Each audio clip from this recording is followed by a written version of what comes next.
what I feel after all of this is it's not about punishing. If somebody has, is struggling and has difficulties, you don't punish them for that. And I think a lot of these programs feel like the kid is being punished. And I don't think that's a great way to go. You're a parent and you think, here's my kid running out into the street, he's going to get hit by a truck. You want to keep him. Rob Reiner's story carries a truth that runs much deeper than most people ever realize. Born on March 6, 1947 in New York City, he didn't just grow up show business, he was raised inside it. With a father like the legendary comedian, writer, and creative force behind, entertainment wasn't a dream. It was the family business. That kind of legacy came with serious pressure. From the very beginning, expectations were high, and comparisons were unavoidable. His mother, Estelle Reiner, also carved her place in pop culture history with one unforgettable movie moment. Her iconic line in When Harry Met Sally, "I'll have what she's having," became immortal almost overnight. Growing up in a home filled with razor-sharp comedy, perfect timing, and non-stop creativity gave Rob an early advantage, but it also meant the spotlight was always waiting. Living under a shadow that large wasn't easy. Plenty of people expected him to coast or crumble. Instead, Reiner leaned forward. He enrolled at UCLA's film school, where he studied directing and filmmaking with serious intent. Acting may have opened the first doors, but education became his foundation. He wasn't chasing applause, he was building something lasting. His breakthrough acting role came in 1971, when television legend Norman Lear cast him as Michael "Meathead" Stivic on All in the Family. The show didn't just entertain, it detonated cultural conversations in American living rooms. As the outspoken, idealistic son-in-law to Carol O'Connor's stubborn, old-school Archie Bunker, Reiner stood at the center of constant ideological warfare. Meathead was loud, emotional, and relentlessly opinionated. Archie was everything he stood against. That friction made the show electric. Reiner had to walk a fine line, keeping the character grounded instead of cartoonish. Over 9 seasons, he balanced humor with humanity, turning arguments into moments that felt painfully real. The result was powerful television that forced viewers to confront race, politics, and generational divides head-on. The industry noticed. Reiner earned 2 Emmy Awards, but more importantly, the show changed how television functioned. Comedy wasn't just escapism anymore. It became a mirror. Living rooms turned into debate zones, and All in the Family sat right at the center of it all. Still, Reiner never planned to stay boxed in as just the actor who played Meathead. Behind the scenes, he was absorbing everything. Working closely with Norman Lear and a sharp writer's room, he learned about pacing, structure, and why characters always mattered more than flashy tricks. Those years weren't just employment, they were a private masterclass. By the early 1980s, Reiner made a move that shocked some people and completely redefined him. He stepped behind the camera. Directing wasn't a side project. It became his identity. Hollywood suddenly saw him differently. What followed wasn't luck. It was precision. From 1984 to 1992, Rob Reiner went on a run that still feels unreal. He jumped genres without losing momentum, delivering hit after hit. It started with This Is Spinal Tap in 1984, a mockumentary so sharp it permanently reshaped satire.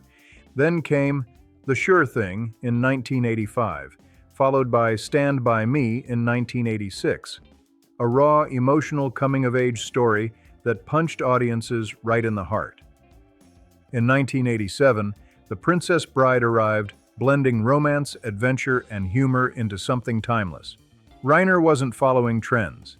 He was defining them. This wasn't a fluke. It was the payoff of years spent learning, watching, and refusing to stay comfortable. Rob Reiner didn't escape his family's shadow by running from it. He stepped through it and came out carrying a legacy of his own. 2 years later, When Harry Met Sally arrived and instantly locked itself into pop culture history.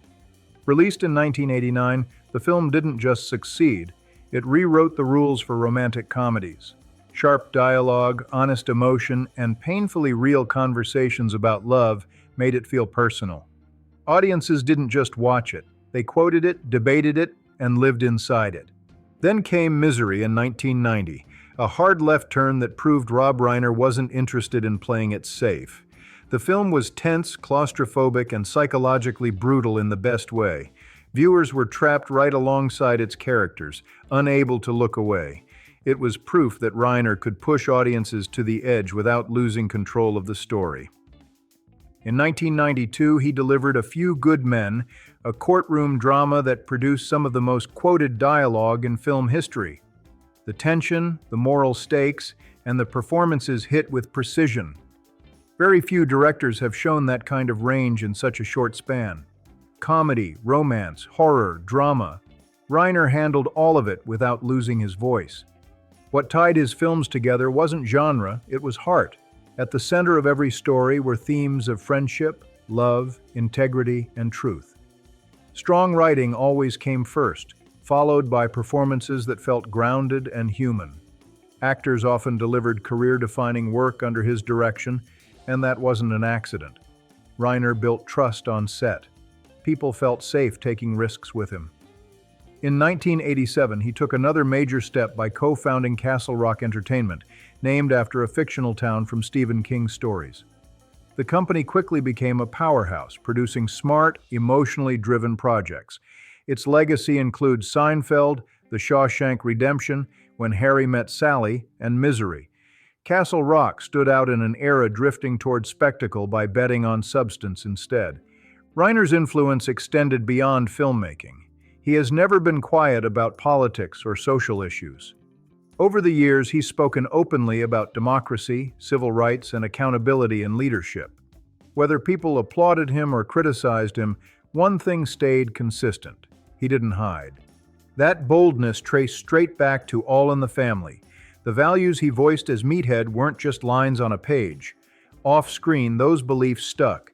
Reiner carried them forward, even when speaking out meant drawing backlash. Later in life, he returned to acting in supporting roles, often portraying authority figures or political characters with confidence and dry, knowing humor. Appearances in films like Primary Colors, The American President, and The Wolf of Wall Street reminded audiences he never lost his edge. His presence remained sharp and quietly commanding. While his career kept evolving, Reiner's personal life moved through its own twists. Relationships, family, and loyalty stayed central to who he was. In 1971, he married actress and rising creative force Penny Marshall. Their partnership captured the spirit of a changing entertainment industry, fueled by ambition and mutual respect. Reiner stepped fully into fatherhood early, adopting Marshall's young daughter Tracy Reiner from her previous marriage. Tracy later built her own acting career, proving creativity ran deep in that household. Although Reiner and Marshall divorced in 1981, the bond they shared didn't dissolve. It remained a chapter shaped by growth, collaboration, and lasting respect. Years later, during the production of When Harry Met Sally, life shifted again. While directing the film, Reiner met photographer Michelle Singer, and their connection formed both personally and creatively. That relationship even influenced the movie itself, inspiring a major emotional change to the ending. That choice helped push the film from great to unforgettable. Once again, Rob Reiner followed instinct over formula, and once again, it paid off. What began as a professional collaboration soon became deeply personal. In 1989, Rob Reiner married Michelle Singer, and together they built a family grounded in creativity, independence, and honesty. Their home wasn't about image or polish, it was about conversation, accountability, and showing up for one another.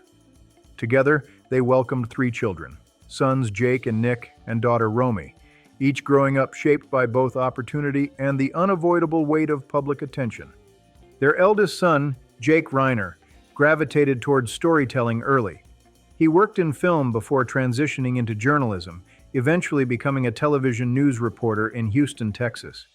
His career blended creative influence with real-world reporting, reflecting the values he grew up with: curiosity, responsibility, and clarity over noise. Their second son, Nick Reiner, faced very real and publicly acknowledged struggles with substance dependency beginning at a young age. Rob Reiner has spoken openly about this chapter of their lives, choosing transparency over silence.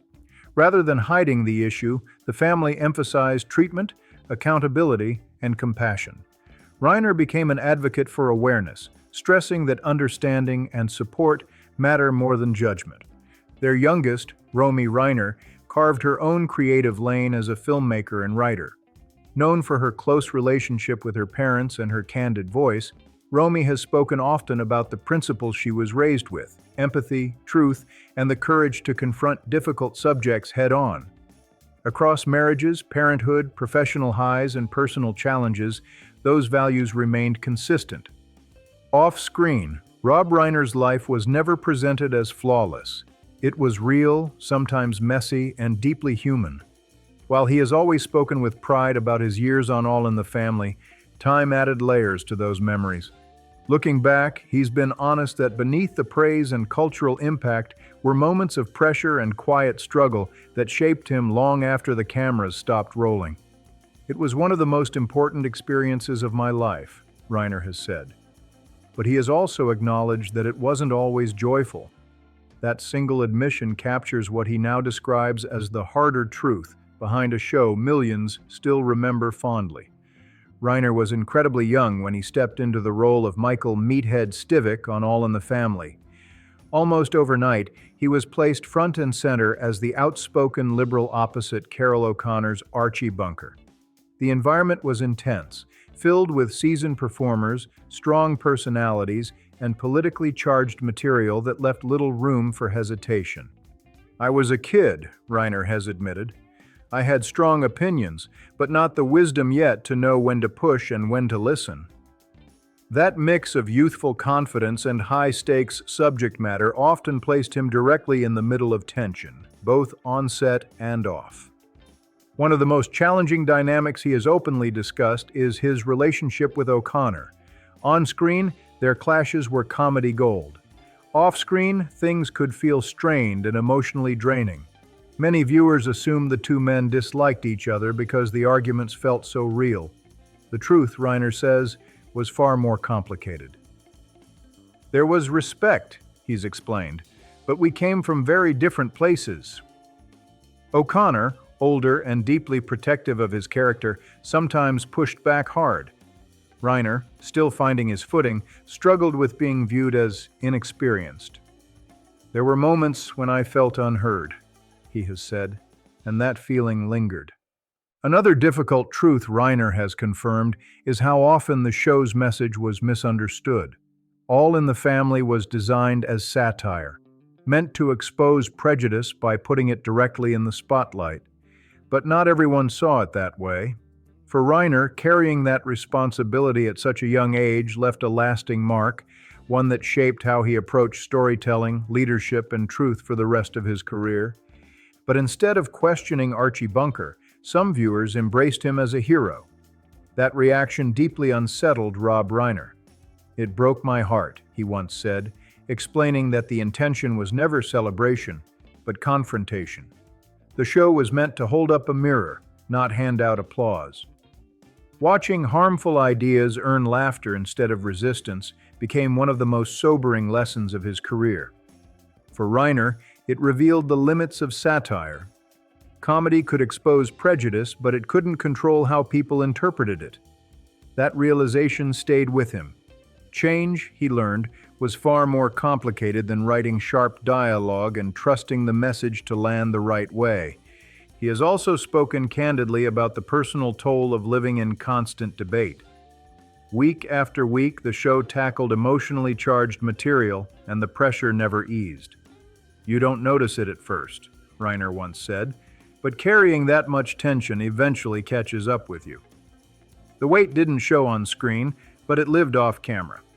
While audiences laughed, the cast often carried the seriousness underneath the humor. The line between performance and real emotion blurred more than most viewers ever realized. Arguments didn't always end when the cameras stopped rolling. Still, Reiner has never tried to erase gratitude from the story. He consistently credits Norman Lear's brilliance and the show's historic impact. "I wouldn't trade that experience for anything," Reiner has said, "but I wouldn't pretend it was easy either." That single sentence captures the pride, the scars, and the truth.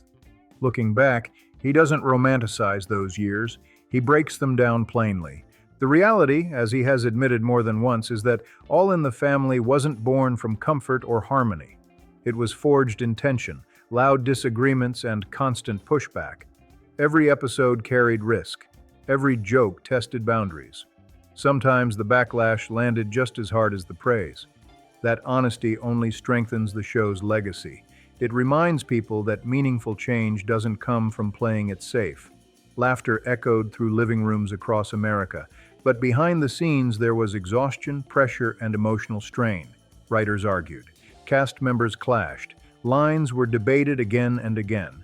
Acknowledging that reality doesn't weaken the story, it deepens it. It proves that art capable of shifting culture is rarely clean or comfortable. It's demanding, messy, and human. Years later, that human side came sharply into focus during a serious and deeply disturbing emergency involving Reiner and his wife, Michelle. Authorities rushed to their Brentwood, Los Angeles home, triggering an immediate and intense response. Details were limited, but the gravity of the situation was unmistakable. Friends and colleagues who had known the couple for decades were shaken. The heavy presence of emergency crews made one thing clear. This wasn't just another headline. Hollywood paused. Conversations changed. People weren't only revisiting Reiner's work. They were thinking about his life, his family, and the weight he had quietly carried.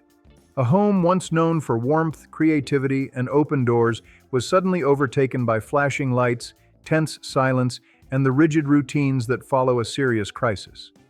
The contrast was jarring and unreal. In that moment of shock, the family leaned instinctively on those they trusted most. Not long after authorities arrived, Romy Reiner made a call filled with urgency and fear. She reached out to someone who knew her father beyond the public image, Billy Crystal. The call was brief and heavy. Crystal understood immediately.